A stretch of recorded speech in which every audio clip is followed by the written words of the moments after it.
Hello everyone, my name is Dusty and I'm still hanging out playing Sega. Today I'm going to be playing Golden Axe on Sega Genesis. Golden Axe is another game I was introduced to in the arcade, much like Altered Beast. We had a local skating rink that I went to often. Not that I could skate, I couldn't skate, I just wanted to play the arcade machines.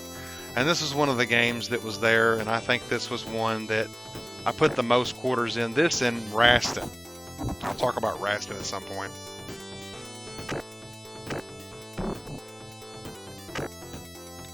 And at home, the closest thing I had to this game was Zelda 2: The Adventure of Link.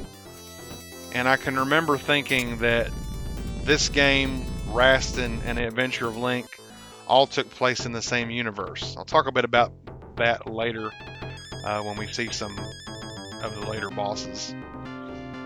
But I love that those intros were kept. I think they're so cool, which is why I'm really not pushing start yet. I just want to see the intros and kind of talk about my experience with the game in the arcade before I ever had a console port of it. I remember seeing some ad for Sega Genesis late into the Sega Genesis life, and this game was one of the parts of that commercial. I'd love to try to find that ad. But that was the first time I'd seen that was even available for the Sega Genesis. I really remember thinking there's no way they could get this game on the Sega Genesis and do it any sort of justice. And man, I couldn't have been more wrong. It's absolutely all you could expect and more. The only thing I can really tell just by looking at it, and I've compared them side by side, I've gotten away from playing this version, and I'm about to hit start here, start playing. I've gotten away from playing this version because of emulation. I could play the arcade game, so I'm quite a little out of practice on this one, but when I've got my Sega Genesis, I wore this game out. I love this game. So I'm going to go with Gilius Thunderhead because he's just the one it's the most fun for me to play with Gilius.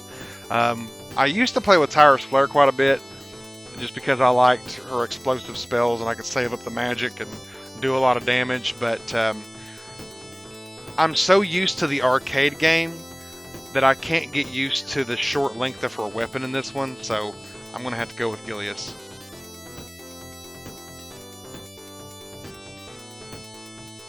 Okay, if we can't get some...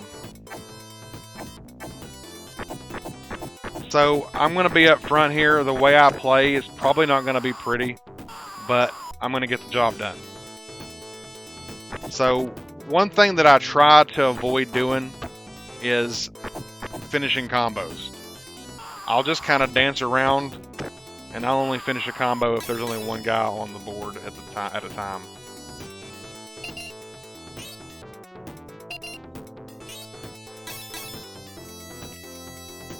I really tried to play this a few times. Come on. To get used to, the weapon distances and when I could pick up magic and stuff like that. And I tried to do some fancy things with the magic to see if I could get more magic use out of Gilius. And the game just changes the camera angle so where you can't really, if you have to leave a potion behind, you just have to leave it behind.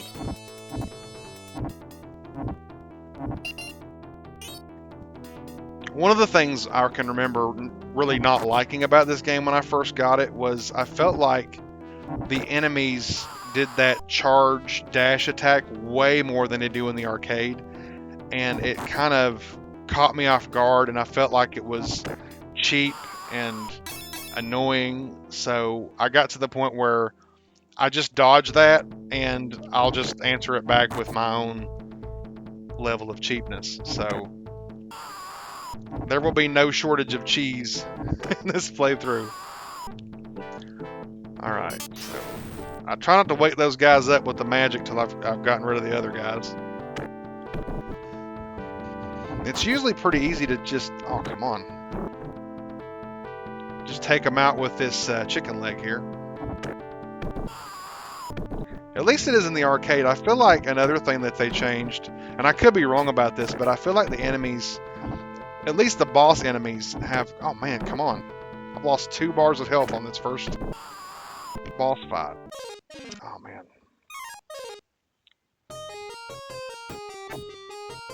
I would reset, but I'm just going to see how this turns out.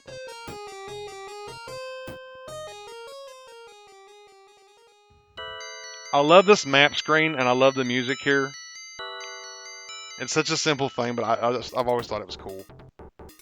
Another thing from the arcade I would not have expected them to keep.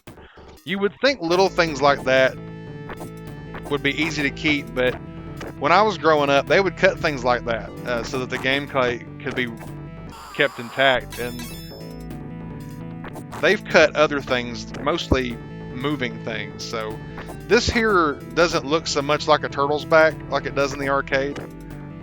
They've cut quite a bit of the background here, if I recall correctly. Just trying to remember what it looks like. We got the water, and the water does start to move in a little bit. So that's another thing I would not have expected. I felt that was cool that they went with that. Which is there to let you know that while you're on the turtle's back, it's traveling somewhere. So I try to isolate all the enemies as best I can.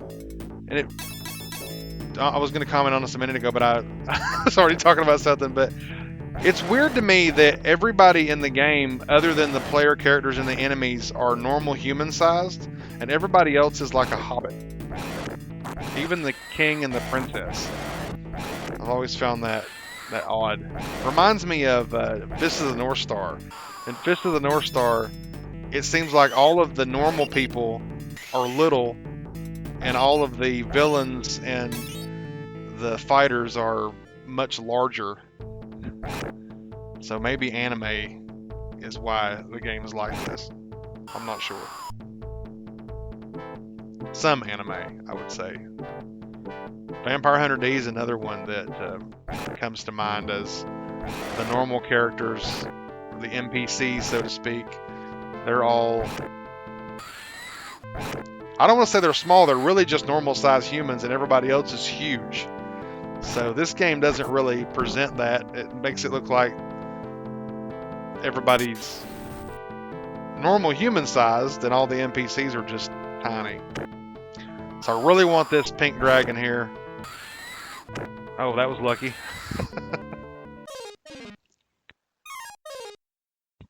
Here's another thing that I really don't care for about in this game is that purple dragon was a major part of the stage in the arcade game. You get it at the next part of the next stage, not at that boss fight, if I remember right. But at the same time, it's super broke, and if you can keep it, it's a breeze. So they made it part of a boss fight instead of an entire stage. It's probably a good decision. All in all, I think this is a good revision and port. They changed certain things, and I think that most of what they changed, even though at first I didn't like it, were changes for the better. Oh man, I just cannot get up above that loss of life that I lost at the first stage.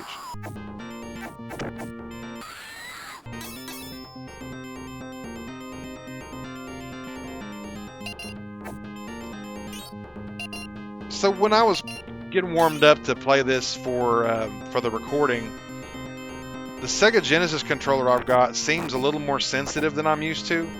So I have dashed when I didn't mean to quite a bit. So you might notice me taking little baby steps because I'm trying to keep that from happening. I'm not sure if it's the controller itself or if the adapter I have just causes that. It's got to be the controller. I've got a really nice controller that I got at a yard sale, and whoever had this Sega Genesis just didn't play it. So it was really great shape, and the controllers are practically new, and I'm not used to that. I'm used to old roughed up stuff, so I'm not used to that sensitivity. Okay, so I did not mean for him to come out of that door, but my strategy's not really working. I used to be able to time it to where I could just keep hitting them and not trigger a combo, but it's triggering the combo. So I must have the timing down wrong, or this revision is different than the one I had growing up.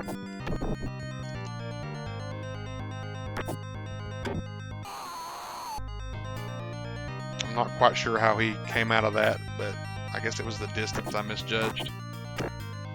But he misjudged the distance too, so it worked out in my favor. He swung at me 2 or 3 times there and missed. It shouldn't bother me that there's so many potions that I can't use, but it does.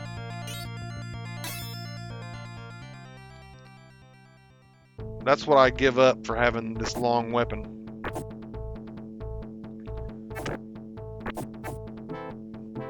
So I feel like right here is, I could be wrong, but I feel like there's more enemies on the screen here than there were in the arcade at this stage. So they've increased the difficulty here a little bit. And I don't really use that roll attack because it seems like every time I use it, I might avoid an attack and then roll right into another one. So I just do this. Oh man. My strategy's not working that well. I'm still getting hit.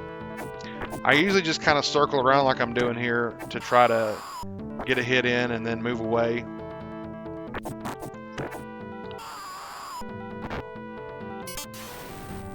So I am unashamedly going to cheese this boss. I've lost too much health so far, and I just really don't want to lose any more. I could probably combo attack him and not lose any health, but I'm just not going to risk it. So dash attack it is.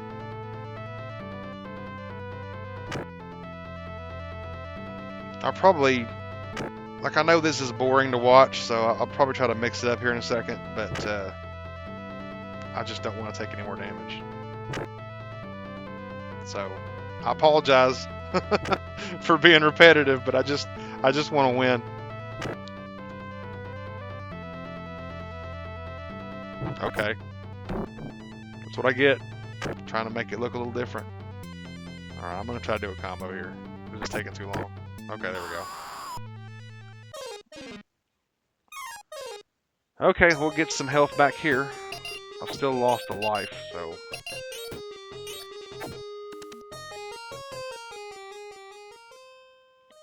Not in too bad shape. I think I'm still in good shape.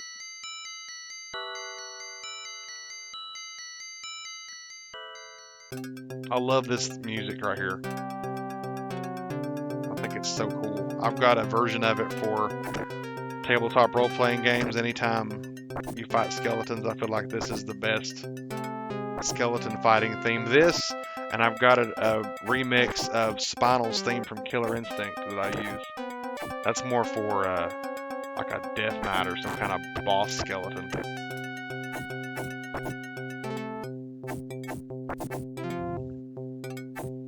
It probably doesn't mean anything, but I've always wondered what the numbers mean on these windows here.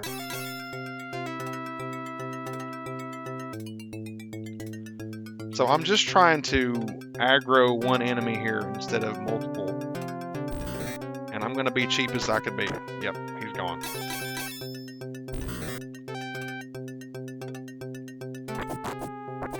If I was fast enough, I could have kept him from stepping off of that ledge and used that to my advantage, but I wasn't quick enough, wasn't thinking about it.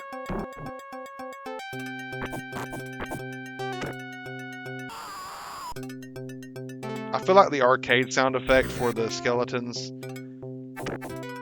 is better than just having them scream like a man, but that's a sound effect that's supposed to be a man screaming too from Conan the Barbarian. But I don't know, it just sounds like a skeleton noise, if that makes any sense.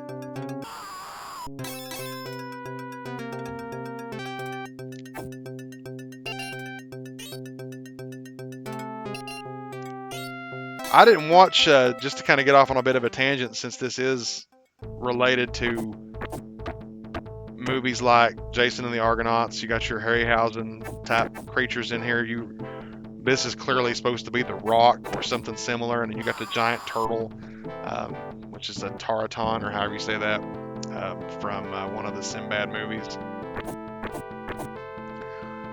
And I mean, they use the sound effects right out of Conan the Barbarian, so when I was a kid, I didn't know that they were from Conan the Barbarian. I had seen Conan the Destroyer. That's the only one I'd watched. And I think I'd only really watched the end of that. I remember that big monster at the end, Dagoth. I think that's what it's called.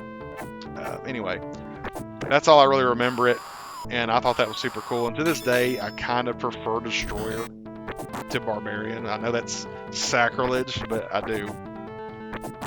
I would much rather sit and watch Destroyer than watch Barbarian. I know that objectively Barbarian's the better movie. And a lot of people really don't like Destroyer because they feel like it watered it down. But if you're a D&D fan, Destroyer is D&D.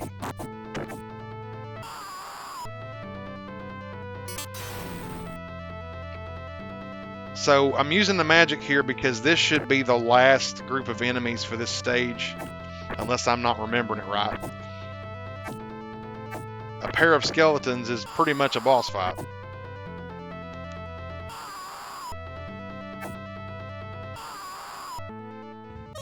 That was a cool finish to that.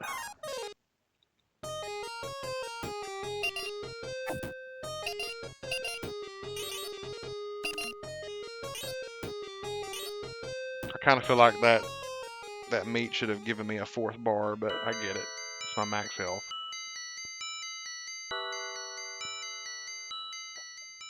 I was tempted to increase the health because that's what I always did when I was playing this in high school. I would just increase the health. I didn't really care. I just wanted to play to have fun. And I looked up some videos of other people playing this, and shout out to Nintendo Complete. He increased the health, which I was shocked because, or he or she, I'm not sure actually, but whoever does the gameplay for Nintendo Complete, pretty solid player. So I was shocked to see that. I thought, wow, they're going to increase the health. They don't need to be doing that. They're good. And I watched their whole playthrough just because they did that. I was curious, and there were very few deaths. That was not needed. They would have done just fine leaving it as is. And then right about the time I was getting ready to do this video, oh man, give my dragon back. I'm misjudging the distance so bad. Having some spatial issues here. Oh man, I can't stay on him. Okay, that's it for that. Anyway, what I was going to say is, right about the time I was playing this for the channel, a Facebook reminder came up that 10 years ago was the first time I'd actually beaten this game without increasing the health. Because I used to post every time I beat a game on Facebook instead of making videos. I could have been making videos all along. I've been doing stuff like this for myself for years and just never did try to record it because I felt like it wouldn't turn out very well, and I finally just decided I'm going to try it and see what happens, and it seems like so far it's not too bad. So I've always cheesed these guys like this. I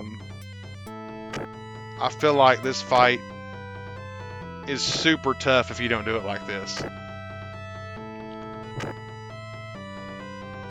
And I don't think I've ever done it any other way. I don't think when I beat it 10 years ago, I did the same thing. It's not pretty, but it's gonna work. Once one of these guys drops, I can combo the other one.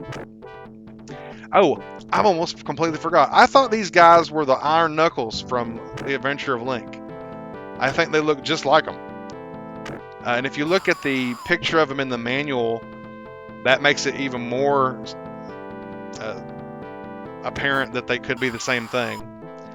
A friend of mine had a lunchbox that had Mario and Luigi play in The Adventure of Link, and that art of the Iron Knuckle was more detailed and looked just like General Bitter in that art. So, or Lieutenant Bitter, whichever one it is, I don't remember off the top of my head.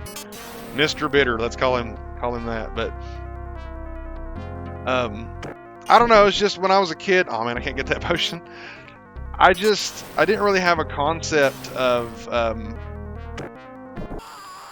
a universe, but I hadn't really encountered a lot of fantasy stuff either. So in the world of video games, those things seem similar enough to me that I felt like they were part of the same world, I guess you might say. Looking back, it's kind of silly because they're just fully armored knights. But I was a kid. I didn't know any better. I thought they looked too similar. Anytime I watched a movie that was fantasy, they were always unarmored. So, like Death Adder here. That's what I'm used to seeing. So this theme also is awesome. I love this theme.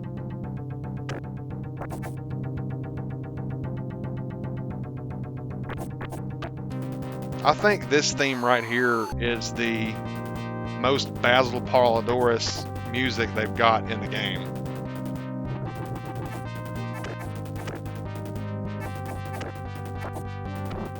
I'm having a really hard time staying away from that axe. Luckily, it's not doing too bad on the damage. Yeah. Oh, I didn't mean to do that. It worked and then it didn't, which is what it always does. Seems like I'll dodge a thing and then end up right into another attack. So yeah, I hope you like this cheese, Death Adder, because that's what we're doing.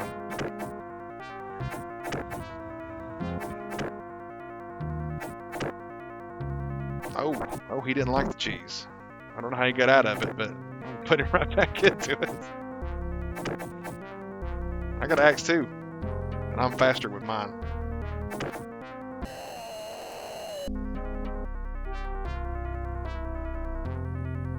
So I'm gonna bring the princess and the king down.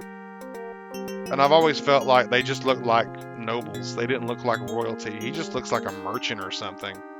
But again, they're tiny. I'm playing the dwarf, and they're smaller than the dwarf. Maybe about the same size. I don't know. Hard to tell.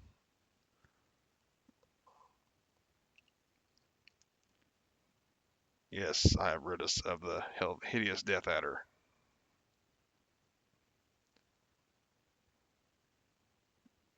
I love the idea that he might have been taking orders, even though it's kind of silly because they don't make a different sprite. They just have another Death Adder inside of there that's meaner. But the stage is super cool. They really could have just phoned in this final stage, and they didn't. It looks great. It looks so good, it almost feels like it doesn't belong with the rest of the game.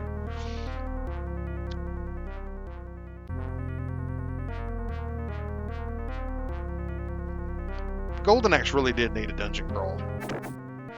So I'm going to use the terrain to my advantage as best I can.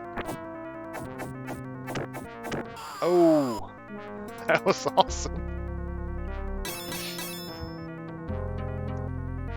Oh no, the edge of the screen got me. Okay, still got 2 credits after this one. Still in good shape. I'm going to try to do some AI magic here, see if I can't trick them into doing that right there. Oh, there goes a couple more. Awesome. Oh no. So these guys, they must be part of Thulsa Doom's cult because they're all just jumping to their deaths. Trying to aggro them. There we go. All right, this is working out really well. I'm getting a lot of them to just end it all. Love that skeleton back there in the wall. I'm glad he doesn't come out because he looks way meaner than all these other skeletons.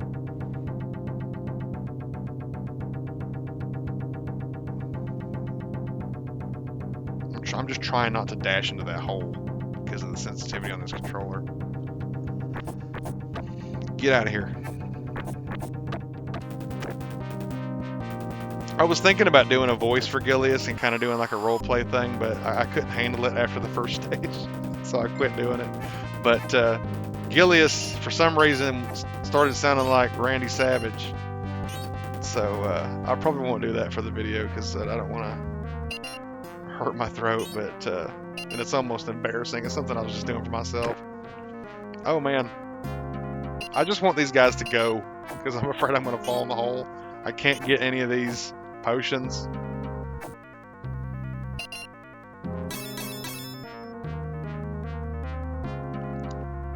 I love these statues in the back. This one statue here, third from the left. First, I want to talk about, kind of got a Ganon looking dude here in the first slot. But I love the some of the statues come to life. I think that's so cool. Again, more Adventure of Link parallels. But this guy in the back on the third with the axe and the sword in his hand, at the time I played this, I'd also played Ogre Battle, March of the Black Queen for Super Nintendo, and I thought that was the Lord. I thought he looked a lot like him, and it kind of made me curious if someone that worked on this didn't go on to work on Ogre Battle. Because, I mean, he looks almost exactly like that character. So, ooh, almost got hit there. I start to think he might walk off the edge there. Okay, this fight is ridiculously hard, so if I stop talking, please forgive me. Love the dragons in the back, love that throne. It's amazing looking.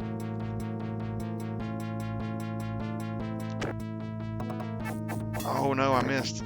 We'll start the cheese process here early. Oh, I don't know how to get hit there, but nice. Oh no. That's to be expected. So you can't get rid of these skeletons. If you kill one, another one just replaces it. So far, doing pretty good. Oh. At least I didn't get hit by the magic stuff. I don't know which one does more damage. I feel like the magic does about the same as a full combo from a skeleton. So this guy using the magic, I feel like is a little excessive. I could see him using the earth magic, which is what he mostly uses. But letting him use Tyre's Flare's fully powered magic, I feel is a little bit too far.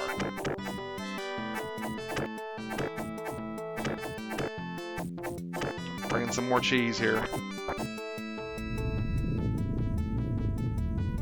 That's actually a pretty cool time for him to use that.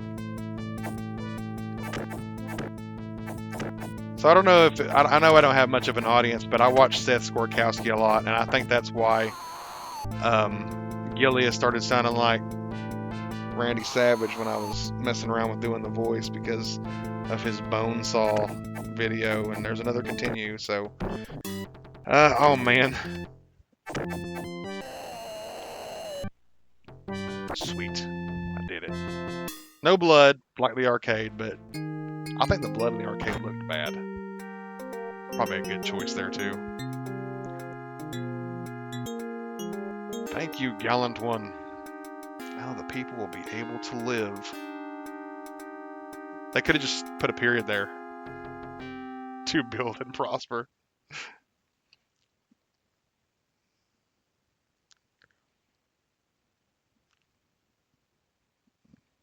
Prepare for a grand feast. Ooh, yeah, grand feast. That sounds good.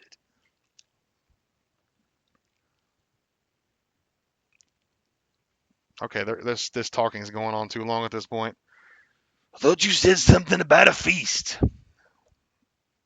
Gilead's Thunderhead wants the feast. Bring me some mutton. I'm laughing. I can't do it anymore. Here's some more text in case that wasn't enough.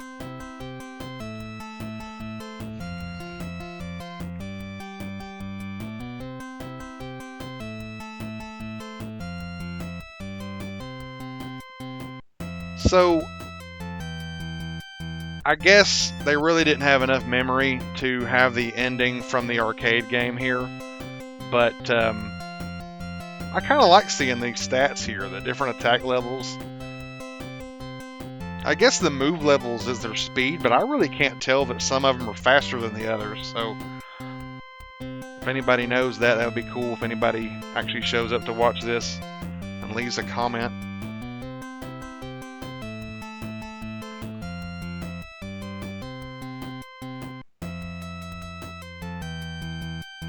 I think it's funny that they named so many of the characters after alcohol, which is I feel like that's a very Japanese game developer decision. Just an odd thing like that, like how Akira Toriyama named the Saiyans after vegetables. They named all the bad guys after alcoholic drinks. I can't believe I didn't rip on the fact that Axe Battler is named Axe Battler, but he's got the sword. I'm sure everybody does, so.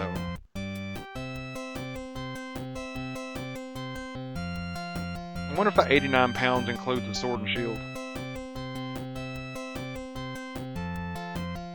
I wrote a campaign for D&D where I based it on Mario Brothers, and I felt like the Bad Brothers in here were similar to the Hammer Brothers when I was writing that out. I never thought that growing up, but when I was looking at them, I thought, man, that's the stature that my Hammer Brothers should have in the campaign. The campaign I was doing was sword and sorcery, so it was meant to be gritty, and I thought it would be cool to kind of combine them. And I combined the chicken leg with Birdo. I've got some art for that where I didn't draw it. I'm not much of an artist. I did some Photoshop-like work with it. I love knowing the weight of the dragons. I don't know, it just seems like a really cool little bit of detail. I always thought those guys were gnomes. It's odd to me that they just called them thieves. And then you've got your villagers that are, I mean, look, 67 pounds, 3'7". Those are halflings. Those are supposed to be halflings. Or gnomes. They could be gnomes too. They could be the same race as the thieves. Thieves. Death Adder Jr. I don't know why they even show that one. I think it's funny that he's 667 pounds. It makes me wonder if in Japan he's not 666 pounds.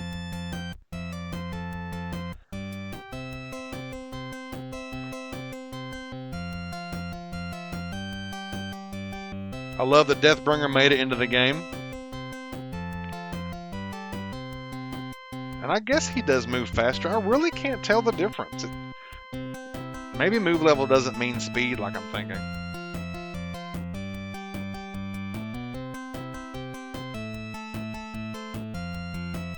Again, I love knowing their heights and weights. I love that they actually made that information available to us. We don't know how much the King and Princess weigh, though. They didn't go that far.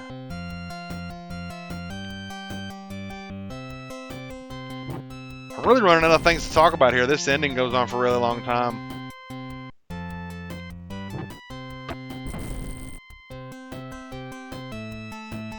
I like the ending for the arcade game where they all run out of the arcade machine. It's a lot shorter too. And the arcade machine is called Great Axe. I'm not sure if that's the Japanese title. I think I've looked that up before. If it is, Golden Axe is definitely better.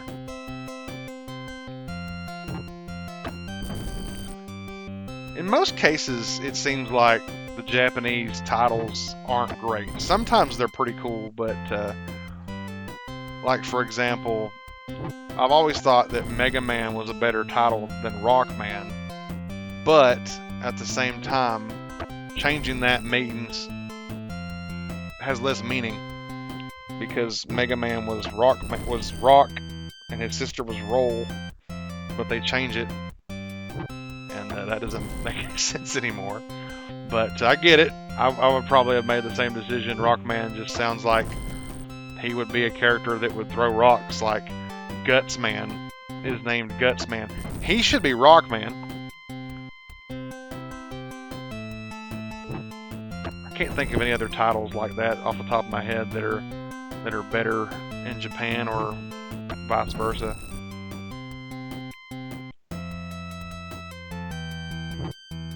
I always felt like Dragon Warrior was not as good a title as Dragon Quest. When I found out about that, I was like, oh yeah, that's better. That makes more sense. Opa Opa is worked on this apparently. A little robot from Fantasy Zone.